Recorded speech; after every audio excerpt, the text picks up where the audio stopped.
vou conseguir. Olá, bem-vindas e bem-vindos a mais um encontro do Feminismo Literário, junto com a nossa disciplina Direito, Gênero e Relações Étnico-Raciais. Nos nossos encontros anteriores, a gente começou a fazer uma análise das chamadas ondas feministas. A gente conversou um pouco mais sobre o primeiro momento, as ondas feministas, a primeira onda feminista relacionada ao sufrágio, direito ao trabalho, direito à educação. E aí a gente observou que essas demandas eram realizadas por mulheres brancas, burguesas, e trouxemos na sequência análises de autoras negras, como é que era a realidade das mulheres negras, periféricas e trabalhadoras naquele período. Depois a gente começou a analisar o contexto histórico da segunda onda, que se desenvolveu nos países de capitalismo avançado, como Estados Unidos, países europeus, na década de 1960, e aí a gente observou que a segunda onda, o que é chamada de segunda onda do movimento feminista, se relaciona com demandas pelos direitos sexuais, reprodutivos das mulheres, mas também por uma vida livre de violência e pelo compartilhamento das funções domésticas e de cuidado, não só da mulher estando, já que ela está entrando no ambiente de trabalho, ela também tendo uma igualdade dentro de casa. Tanto é que a segunda onda tem um dos lemas centrais dela, a ideia de que o pessoal é político, ou seja, o que acontece no âmbito privado reverbera na construção do cenário político, no cenário público que nós temos. Então, como é que é construído o ambiente de trabalho, como é que é construído o ambiente político, é feito à luz da subordinação das mulheres no âmbito privado. E aí se traz luz, nesse momento, questões relacionadas à violência, à ausência de autonomia dessas mulheres no controle do próprio corpo, da própria economia, das próprias decisões. E foi isso que a gente conversou até semana passada, até o nosso último encontro. Hoje a gente vai falar um pouco mais sobre a terceira onda do movimento feminista.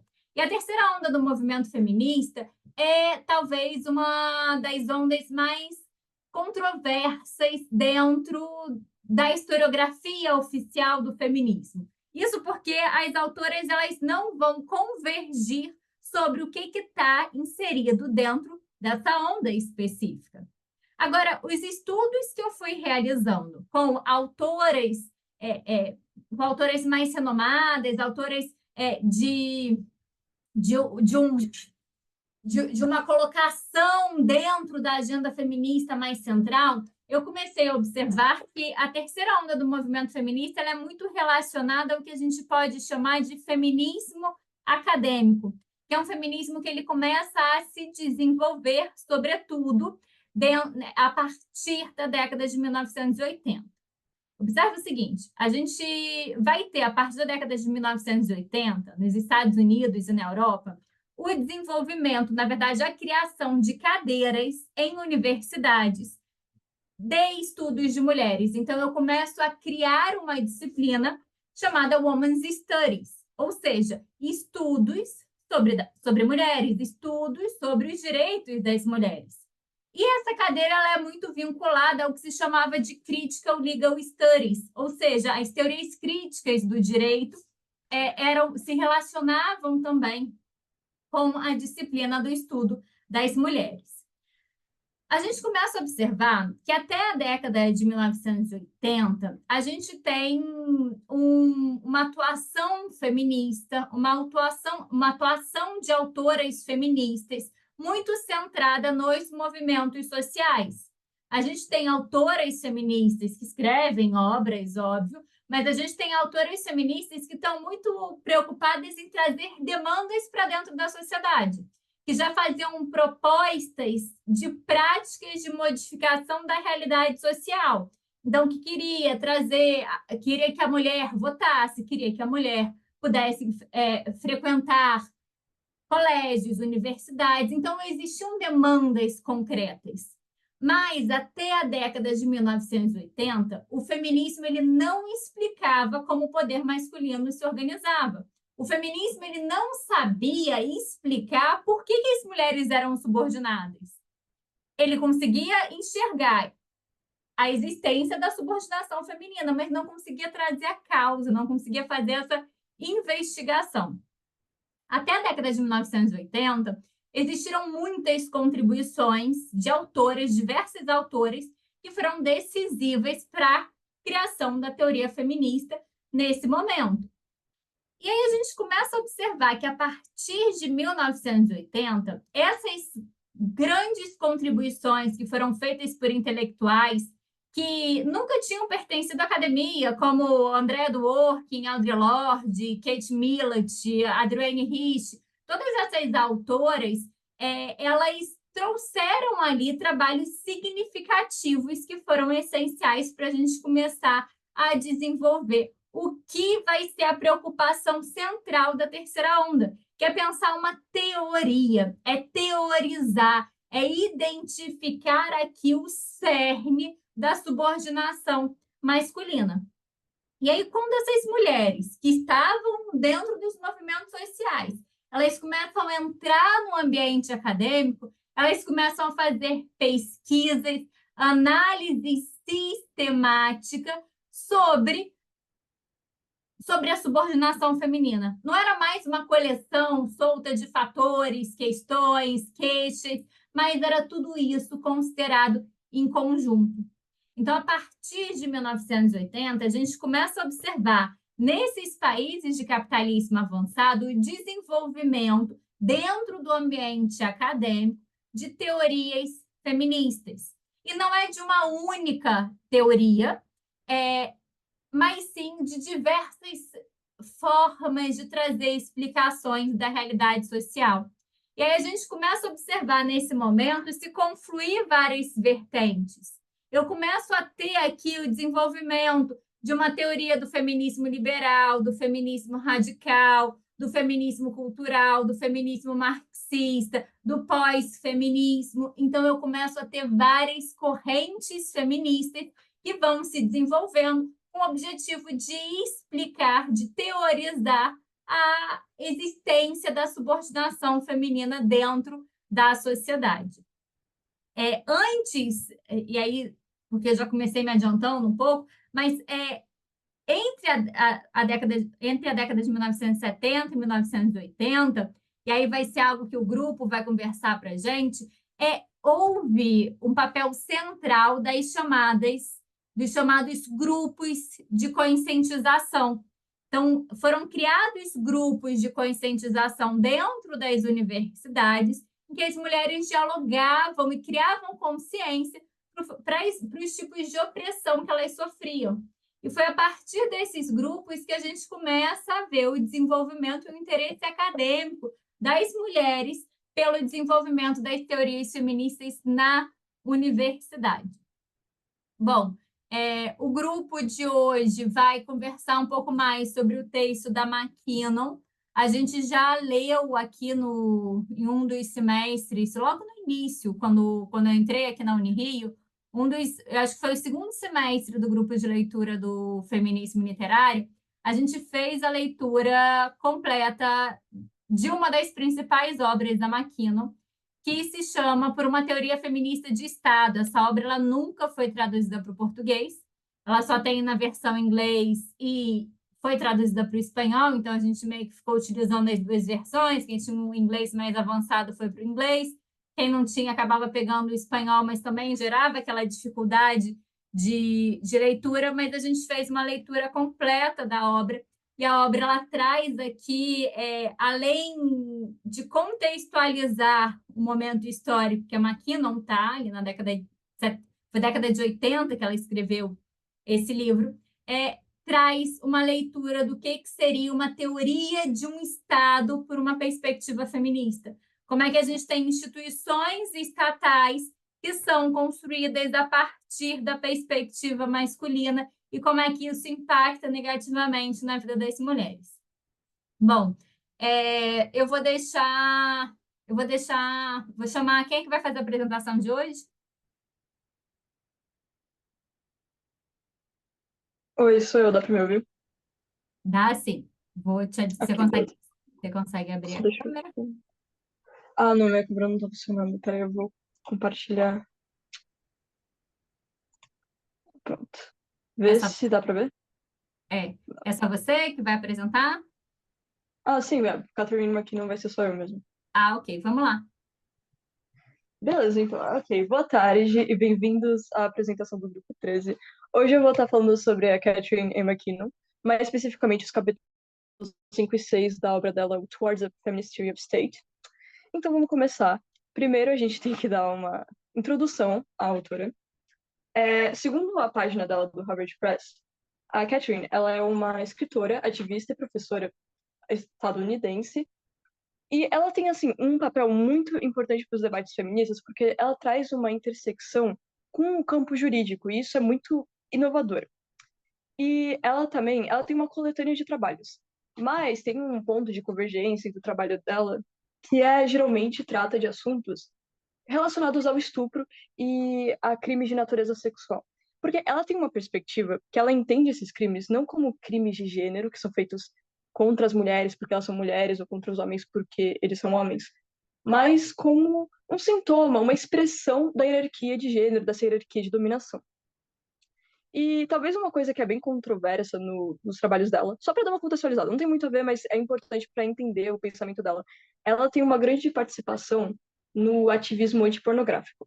Tanto, eu acho que foi em Michigan, eu acho que ela é de Michigan, se eu não me engano. Ela fez uma participação nos projetos de lei antipornografia, porque ela afirma que a mídia pornográfica é uma afronta aos direitos das mulheres. Ok. E também é importante contextualizar a diferenciação entre o feminismo, o marxismo e o liberalismo que ela faz, para saber como eles abordam esses problemas sistemáticos. Ela é muito crítica ao feminismo moderno e liberal, porque, sendo ele muito individualista, ele não efetivamente aborda todos os problemas sistemáticos que trazem desigualdade. Tanto que ela fala que o homem e a mulher, eles não são iguais. E esse é o ponto do feminismo, reconhecer que tem essa diferença para você tentar remediar isso. Agora, o marxismo ele seria um ponto de partida da teoria, porque pelo menos ele reconhece essas formas de dominação na sociedade, mas ela ainda é crítica ao foco míope que ele tem só na luta de classes, não reconhecendo outras formas de dominação, que nesse caso seria a dominação de gênero. E o feminismo ele seria bem similar ao marxismo, mas ele reconheceria uma pluralidade de formas de dominação, e ele também, ele, assim, o marxismo, ele é meio, tenta ser uma visão mais objetiva dessa dialética. E o feminismo, ele aceita, ele até, sabe, adota certas experiências subjetivas dos indivíduos para a compreensão da realidade. E eu acho que essa Eu vou citação fazer, aqui deixa da... eu, Oi, desculpa. não, deixa eu só fazer uma observação aqui que é importante. A McKinnon, ela vai observar que não existia um método de trabalho feminista, que, na verdade, não existia uma teoria feminista propriamente dita. E aí a gente está aqui em um contexto social em que, contexto de Guerra Fria, década de 70 para a década de 80, os artigos desse, na verdade, os capítulos desse livro dela foram escritos ao longo da década de 70 e depois publicados na década de 1980. E aí a gente tem uma teoria marxista que é adotada e desenvolvida no bloco socialista, e a gente tem o desenvolvimento do feminismo na academia com a adoção também do próprio feminismo marxista, da junção do marxismo com as teorias feministas. E aí a McKinnon, no livro dela, ela traz críticas ao marxismo, ela se distancia um pouco do marxismo, mas ela traz aqui o marxismo como um paralelo de instrumentos de trabalho. Porque ela vai observar o seguinte: olha, no marxismo, o trabalho é visto como um processo social que transforma o mundo material e social, que vai transformar as pessoas em produtos sociais que criam valores. Então, para o marxismo, o trabalho vai ser uma atividade que transforma a pessoa no que ela é, e que, quando o trabalho ele é produtivo, quando a pessoa desenvolve o trabalho, ela vai produzir e vai ser isso que vai gerar o seu valor dentro da sociedade. Então, o trabalho para o marxismo é visto como um produto social e a classe é uma estrutura. A classe é uma forma de expropriação organizada do trabalho de algumas pessoas em detrimento, em benefício de outras. E aí eu tenho a produção capitalista como consequência. O capital ele vai controlar esses elementos. E aí a McKinnon vai falar, olha, assim como o trabalho é um processo, é um instrumento de trabalho do marxismo, o ponto-chave do feminismo, das teorias feministas, precisa ser a sexualidade.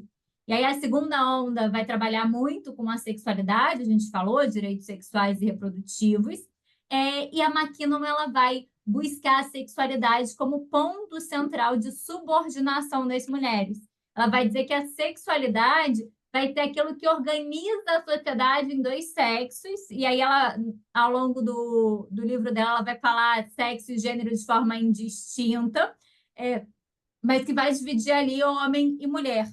Ela vai dizer que a sexualidade vai ser esse processo social, tal como trabalha para o marxismo, que vai criar e que vai organizar os seres sociais que nós conhecemos como homens e como mulheres, e que vai organizar as relações entre os gêneros. E vai ser a expropriação organizada da sexualidade de uns em detrimento dos outros, de outras pessoas, que vai definir o que é ser mulher. Então, a gente começa, para McKinnon, existe aqui esse paralelo entre marxismo e feminismo para a gente definir a estrutura existente dentro da sociedade. Ok? Ficou claro? Como disse, é o ponto de partida, realmente. Cara, você deu uma bela adiantada no trabalho, já foi lá no negócio, mas Mas tudo vamos bem. lá. Ok, tá, vamos lá. Eu peguei também essa citação que ela fez, que eu acho que define bastante essa perspectiva que você falou do feminismo, que é o feminismo, ele torna a própria teoria a busca por uma verdadeira análise da vida social, na busca da consciência, e torna a análise da desigualdade numa adoção crítica de seus próprios determinantes. Puxando com essa corda da consciência, a gente chega finalmente ao assunto da elevação da consciência, que ela vai tratar no quinto capítulo do Towards a Feminist Theory of State. Tá, o que é a elevação da consciência? Então, década de 60, Estados Unidos, a gente vai ter o surgimento de uma tendência de ativismo que busca, basicamente, puxar o foco da população para certas causas e problemas que estejam acontecendo na sociedade, mas que talvez não estejam diretamente ligados com os interesses pessoais ou individuais dessas pessoas.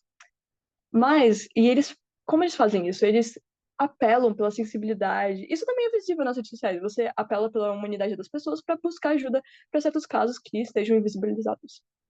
E a McKinnon ela vai olhar para isso e ela vai ver que é necessário fazer isso para a criação de uma comunidade de mulheres onde elas se sensibilizariam com os problemas que existem universalmente com elas.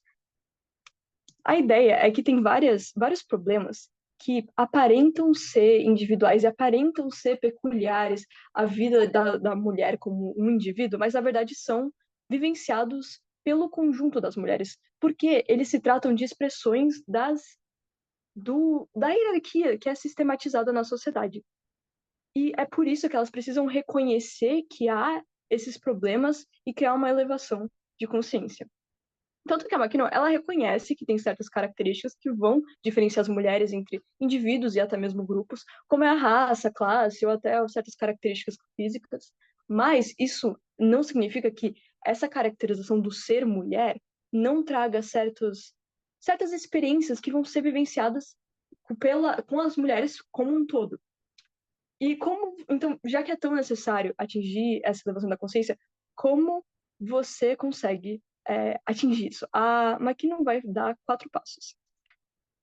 O primeiro seria perceber que as mulheres são dominadas como grupo pelos homens como um grupo. O segundo seria que a subordinação não vem de uma natureza pessoal ou biológica, porque, sei lá, a mulher é fraca ou ela é naturalmente submissa, essas ideias. Mas vem dos fatos sociais, é uma construção cultural. O terceiro seria que a divisão de gênero influencia até os aspectos mais íntimos das vidas e das relações sociais que a mulher tem. E o quarto seria chegar à conclusão com tudo isso de que, como esses problemas eles não são propriamente de uma mulher, mas das mulheres como um todo, eles não podem ser abordados senão pelo todo. E aí é necessário você ter espaços para compartilhar essas experiências para que elas consigam perceber que isso é uma coisa em comum universalmente na comunidade das mulheres. Tanto que com as redes sociais isso foi facilitado, obviamente, porque você tem uma experiência, o compartilhamento constante de experiências, e tem uma criação na internet do sentido de womanhood, que é muito associado com a negatividade da feminidade. Tipo, as experiências negativas que as mulheres têm na sociedade, como a falta de respeito, a objetificação, a sexualização, a infantilização que elas passam diariamente. E eu vou trazer um caso recente que aconteceu aqui. Eu não sei se muitos de vocês ouviram sobre isso, porque eu não sei se foi para a parte brasileira, mas nas redes gringas surgiu uma pergunta que eu acho que era um comediante que ele estava fazendo stand-up, e ele fez uma pergunta de brincadeira, assim, só para descontrair, para você ficar pensando. Que era assim: se você estivesse numa floresta, no escuro, à noite, longe de toda a civilização, você iria preferir encontrar um urso ou um homem? E era pra ser aquela piada que você só fica tipo, ok, nossa, vou pensar nisso. Só que gerou muita controvérsia e muita repercussão, porque as mulheres perceberam com essa pergunta que elas não tinham que pensar muito na resposta. Elas preferiam encontrar o urso do que encontrar o homem. Tanto que se você for ver os vídeos do TikTok, sempre vai estar cheio de comentário falando o seguinte, vai estar falando, o máximo que o urso pode fazer comigo é me matar. O máximo, se um urso me atacar, ninguém vai ficar perguntando o que eu tava vestindo naquela hora. O urso, ele não ia gravar e mandar pros amigos dele. E, cara, isso, sabe, mostra o quão insegura a mulher se sente. E tem muitos homens que eles não entendiam por que as mulheres preferiam escolher o urso do que escolher o homem. E quando eles entendiam, eles se sentiam muito incomodados, muito. Tem alguns que até sentiam atacados pessoalmente, porque as mulheres não se sentem seguras perto deles.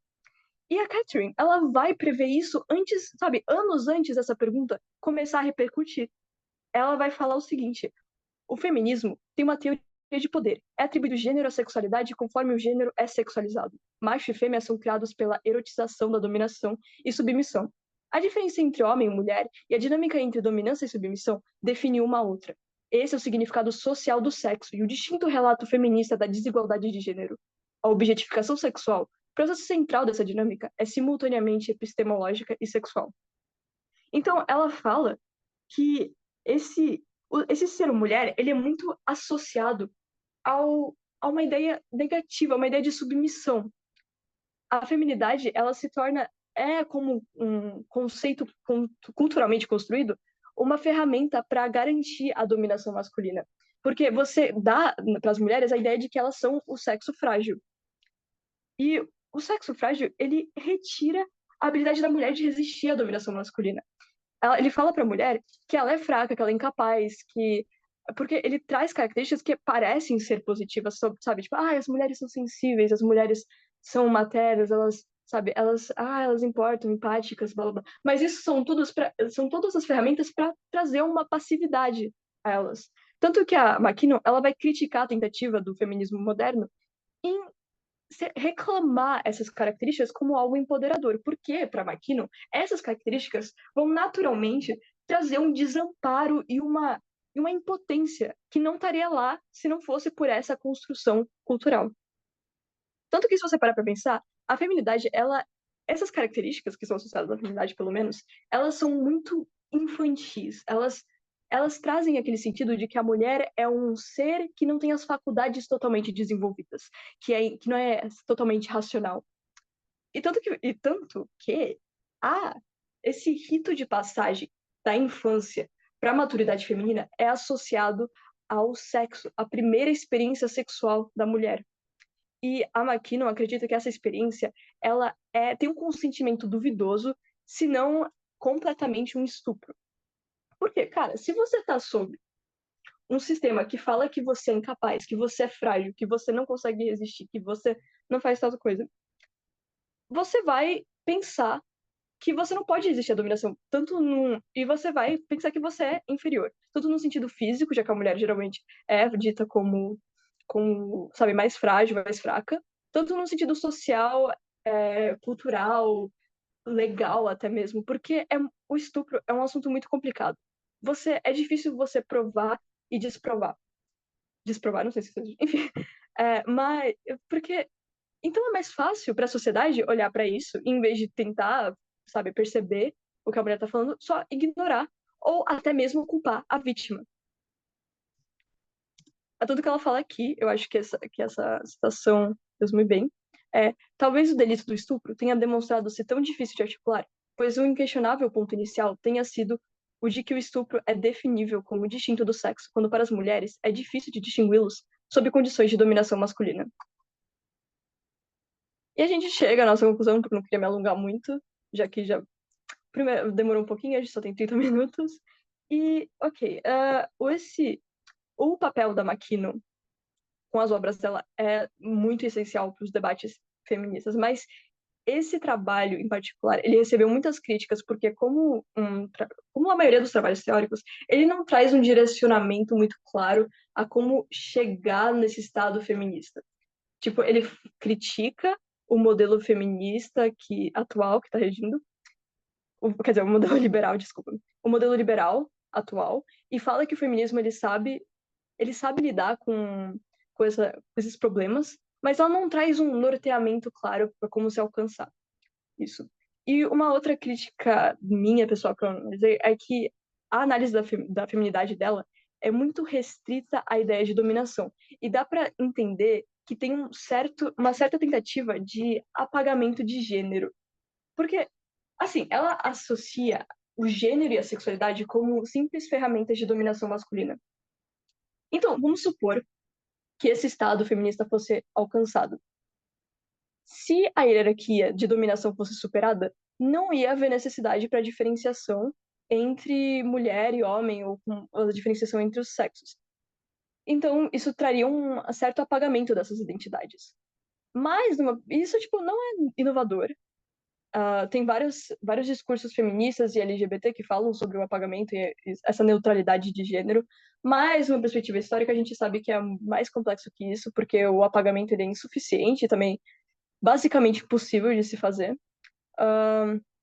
E então cara, é válido as críticas que ela faz ao feminismo moderno na sua tentativa de reclamar essas características, mas isso não significa que seja impossível criar um novo sentido de feminismo, não feminismo, de feminidade que traga certos sentidos positivos. Não significa que ele não possa ser ressignificado de forma efetiva. E isso foi bem resumido, porque eu achei que ia ter outra apresentação, mas é isso aí. Muito obrigado por ouvirem a apresentação. Boa noite. Esse foi do capítulo 5 sobre criação de consciência. E aí temos o capítulo 6 também. Você que vai fazer o capítulo 6? Não, é que o capítulo, eu esqueci de avisar, já tinha uma parte do capítulo 6, desculpa, eu acabei pulando.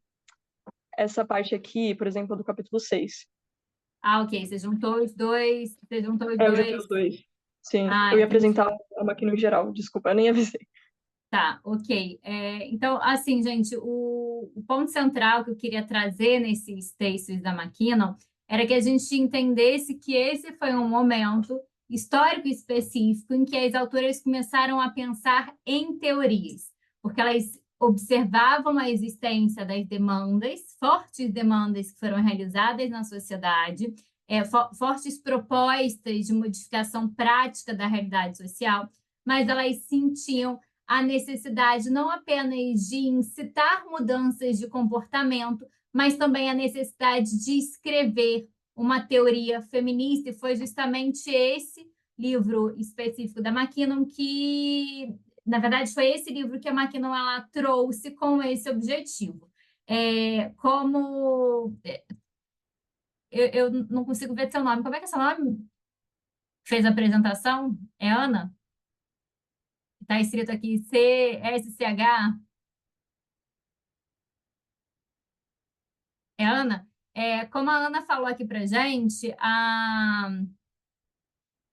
McKinnon ela teve e trouxe e traz até hoje grandes contribuições ao pensamento feminista contemporâneo e traz impactos na alteração de ordenamentos jurídicos, não só do ordenamento jurídico estadunidense, que é o ordenamento jurídico, que é o local onde ela se situa, mas também de outros ordenamentos jurídicos. A McKinnon ela teve uma forte atuação na mudança da jurisprudência canadense com relação à pornografia, com a mudança da legislação sueca com relação à prostituição. E nos Estados Unidos, especialmente, foi a obra dela, na década de 70, que impulsionou a mudança da posição da Suprema Corte dos Estados Unidos sobre o reconhecimento do assédio sexual como uma forma de discriminação de gênero. Então, ela, nesse momento específico, ela está muito preocupada com uma teoria, com criar uma teoria, mas ela também tem uma preocupação muito relevante com a prática jurídica, principalmente porque ela é advogada de muitas mulheres, a partir de movimentos sociais, de muitas mulheres que sofreram violência decorrente da sociedade estruturada em termos patriarcais que nós temos. Então, o ponto-chave aqui desses textos era mostrar para a gente que para a gente criar uma teoria feminista, era importante, em um primeiro momento, criar a consciência e que esses grupos de conscientização sobre a situação da mulher na sociedade, os tipos de discriminação que a mulher passava na sociedade eram de extrema relevância. Mas, para além dessa criação da consciência, a gente precisa passar a identificar por que essa subordinação ela acontece e a Maquinon ela vai fazer isso através da sexualidade. Ok. Na sequência, a gente vai ter dois textos. Eu selecionei aqui para a gente trabalhar com dois textos relacionados com essa ideia de criação de consciência e de educação feminista. Vamos seguir para esses dois textos ou a gente... E o que o grupo acha? A gente consegue seguir já para eles ou a gente dá um stop e continua posteriormente? Eu acho que eu consigo fazer em meia hora. Ok, então vamos lá. Ah, eu só tô conseguindo abrir a câmera. Estranho, peraí. Pera, eu vou pegar também o slide. Acho que você Minha já câmera. fechou. Ah, você que vai apresentar o slide? Sim, É, sim. Tá, a minha câmera realmente não tá abrindo, não sei o que aconteceu. Mas eu vou fazer com os slides. Aí, tá. ok. Quando eu conseguir colocar os slides, eu começo.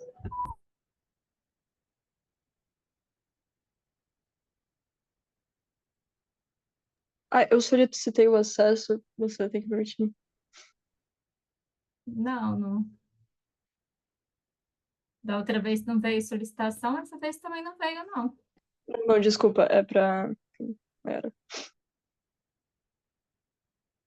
Ah, tá, só um minuto.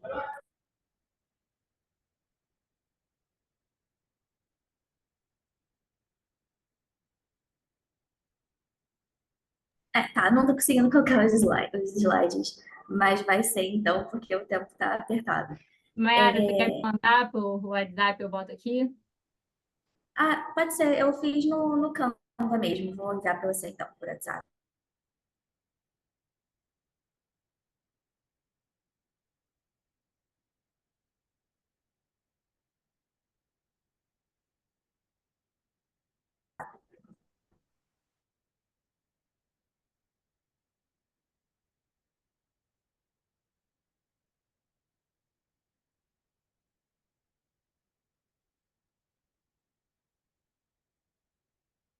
Ver se chegou.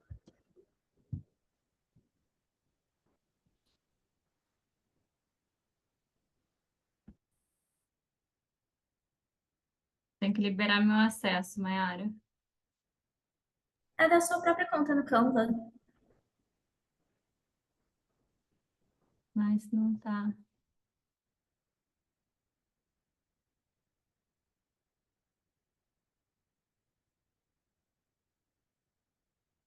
Você consegue salvar e mandar em PDF? Tá, consigo sim.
Vocês conseguiram? Obrigada. Não. Vocês estão vendo a minha tela? Aham. Ah, ok. Então tá, maravilha. Vamos lá. Então, primeiro eu vou fazer uma breve apresentação da Bell Hooks. Bell Hooks não é. Pode virar o slide, por favor. Então, Bell Hooks não é o nome de fato que ela nasceu. Ela nasceu com o nome Gloria Jean Watkins. Bell Hooks, na verdade, é um pseudônimo que ela criou em homenagem à sua bisavó materna, a Bell Blair Hooks. A Bell Hooks foi uma escritora, professora e ativista estadunidense, nascida no Kentucky em 1952. Ela escreveu vários livros, além desse, O Feminismo para Todo Mundo, ela escreveu livros como Tudo sobre o Amor, Teoria Feminista da Margem ao Centro, E Eu Não Sou uma Mulher, e vários outros, inclusive de temas como espiritualidade, crítica literária, crítica cultural, poesia e livros infanto-juvenis também. É interessante pontuar que a Bell Hooks escreve o seu pseudônimo todo com letra minúscula. E isso foi uma forma que ela encontrou de se descentralizar, e uma forma de reverenciar todas as gerações de mulheres que vieram antes dela, meio que tirando o foco de si mesma. Agora, sobre o currículo da Hooks, ela se formou em literatura inglesa pela Universidade de Stanford, tem mestrado pela Universidade de Wisconsin e doutorado pela Universidade da Califórnia. Mas na sua infância, ela viveu um resquício ali da escravidão, um resquício do sistema escravocrata no sul dos Estados Unidos, com as leis Jim Crow, que foram um conjunto de leis criadas em 1877 que legitimavam a segregação racial no sul dos Estados Unidos e que só foram proibidas em 64 com o Civil Rights Act, depois de uma luta incansável no movimento negro. Agora, pode passar o slide, por favor. Agora, falando sobre o capítulo 2, conscientização, uma constante mudança de opinião. Pode passar também, por favor. Ela começa o texto ecoando aquela célebre frase da Simone de Beauvoir: não se nasce mulher, torne-se. Então, a frase que abre o capítulo 2 é: feministas são formadas, não nascem feministas. E isso é uma forma de criticar a noção equivocada que correlaciona direta e indiscriminadamente ser mulher com ser feminista. Ela diz que ser feminista é uma escolha política que requer, primeiro, conscientização sobre o sistema patriarcal e como ele afeta as mulheres e os homens, como afeta a todos, escolha e ação no sentido de mudar essa realidade. Então, não é simplesmente essa correlação simplista que algumas pessoas fazem entre ser mulher e ser feminista. E uma coisa que fica subentendida nessa correlação entre mulher e feminista é que é o papel dos homens, né? Que homens não devem ser feministas. E isso é uma falácia. Ela até vai falar mais profundamente sobre o papel dos homens dentro do feminismo mais para frente no livro, né? E aí ela fala sobre...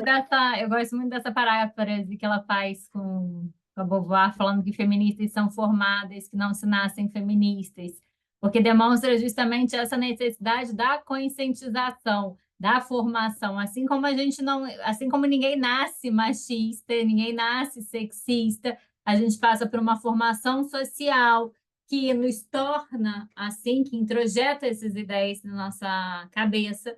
A gente também não nasce feminista, então a gente precisa de formação feminista para a gente criar essa conscientização.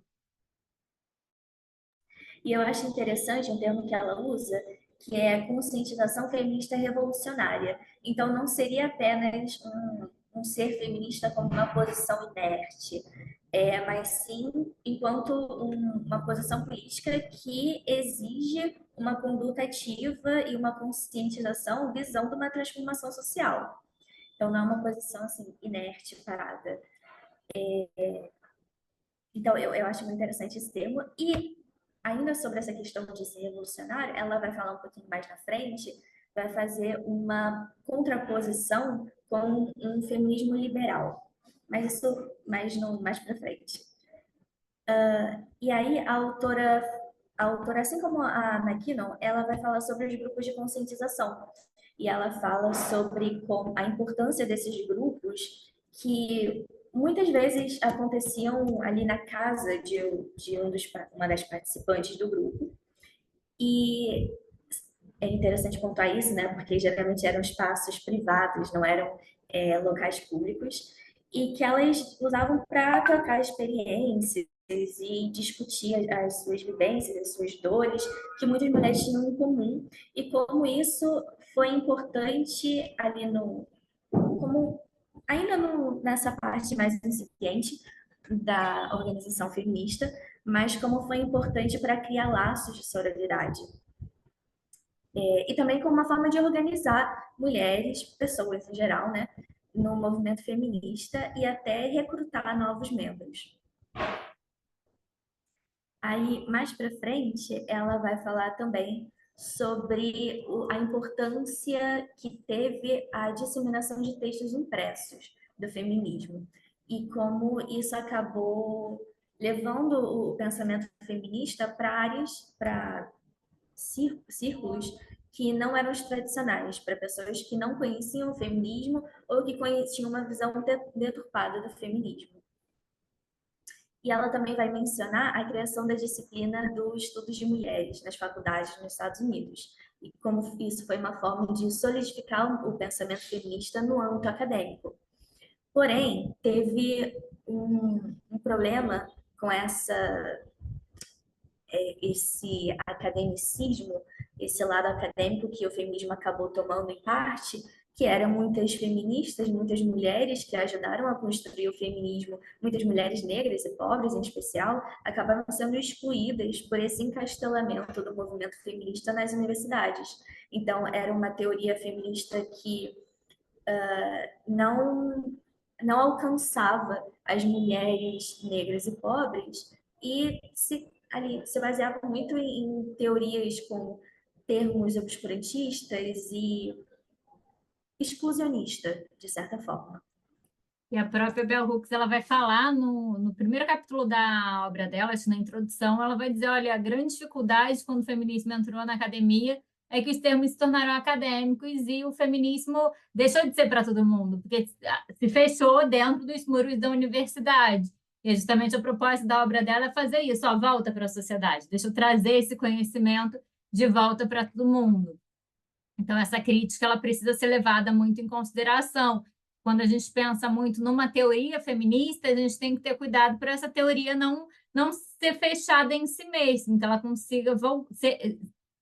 consiga ter uma devolutiva para a sociedade. E essa deturpação do movimento feminista, ela fala que o feminismo acabou se vendendo, de certa forma, para um reformismo liberal. Com essas discussões que ficaram fechadas nas universidades. E um grande problema que ela aponta com isso é que as mulheres acabaram, essas feministas que ficavam só na teoria, só na universidade, e esqueciam a realidade concreta da maioria, é que elas acabaram esquecendo essa ideia de que mulheres precisam primeiro confrontar o seu próprio sexismo internalizado como um processo para se tornar feminista. Isso ela fala na página 29. Porque realmente ser feminista não basta, para ser feminista não basta ser mulher, é preciso ter uma conscientização política, é preciso ter escolha e uma ação para transformar essa realidade. Então, mulheres não são simplesmente vítimas, mulheres também podem reproduzir um discurso sexista, mesmo que não se beneficiem diretamente dele. Isso é um ponto-chave nesse capítulo.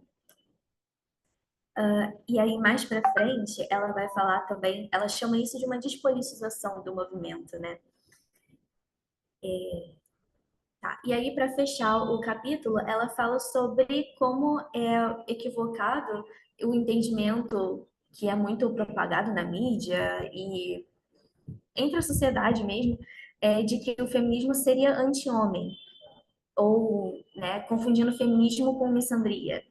Ela fala, inclusive, que é muito importante que homens participem participem do movimento feminista para que ele alcance a sua total capacidade revolucionária.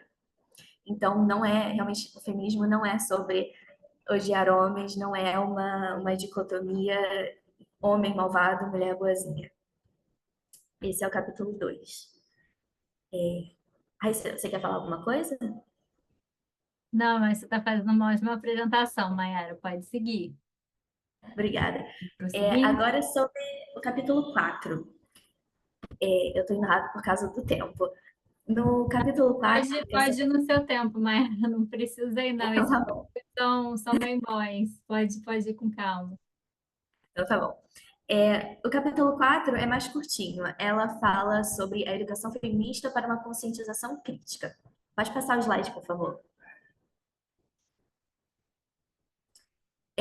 E aqui ela aborda, até retomando um pouco o capítulo anterior, ela fala sobre como, mesmo antes da formalização acadêmica do pensamento feminista, muitas mulheres já criavam uma verdadeira teoria feminista através da conversa, através do debate, em grupos de conscientização e também com uma com uma literatura popular. Ela até menciona duas escritoras, a Toni Morrison e a Alice Walker. A Toni Morrison escreveu O Olho Mais Azul e Amada e vários outros livros, e a Alice Walker escreveu livros como A Cor Púrpura.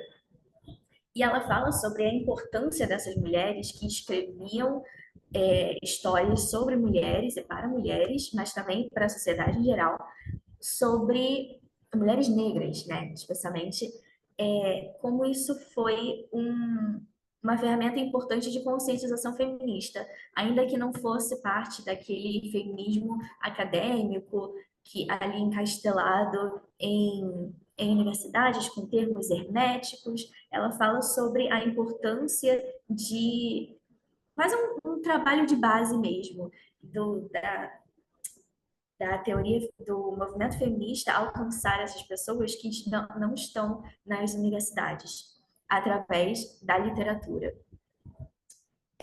E aí ela fala também, e aqui ela faz um recorte de classe, de raça e de classe, dando muita importância, como eu falei, a Alice Walker e a Toni Morrison, com essa questão de mulheres negras e pobres, ou mulheres que não fazem parte da universidade, não têm acesso à universidade, como elas podem se enxergar na literatura popular. Especialmente porque elas são muito ignoradas pelo feminismo branco e liberal, como ela falou antes, que acabou ficando presa na universidade. E aí, mais para frente um pouquinho, ela fala sobre mas ela fala também sobre a importância da institucionalização da disciplina de estudos de mulheres, né? Porque foi uma forma que o feminismo encontrou de dominar não, mas de entrar no espaço público. Porque os grupos de conscientização acabavam ficando muito no espaço privado. As reuniões eram geralmente na casa de uma das participantes, e com a criação dessa disciplina, elas acabaram tomando um espaço em universidades e no âmbito público mesmo. E também foi importante para, de certa forma, dar uma roupagem mais acadêmica ao pensamento feminista.